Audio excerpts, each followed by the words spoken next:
Take us into what it's like to be an undercover cop, but not just as an undercover, someone who's an infiltrator. What is it like to be an infiltrator? That's deep cover. Well, first of all, I did it in my youth.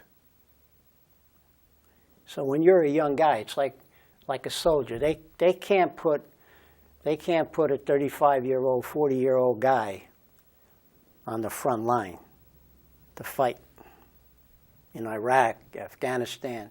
They're 18, 19-year-old kids. You're fearless. You don't really think of the consequences. You don't think you're going to get hurt. It happens to the other guy. I was a lone wolf. I liked being out there.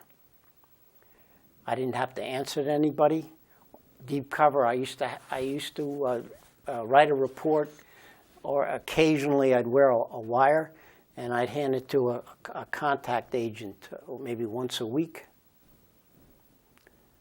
I had my own apartment. I was making money. I was a numbers guy. I was driving a nice car. Initially, it took me,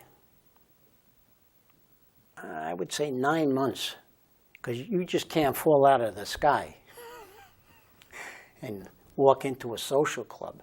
So I started hanging around the neighborhood, and you know, they were curious because everybody in the neighborhood knows if there's a stranger around. And these guys are always looking for cops.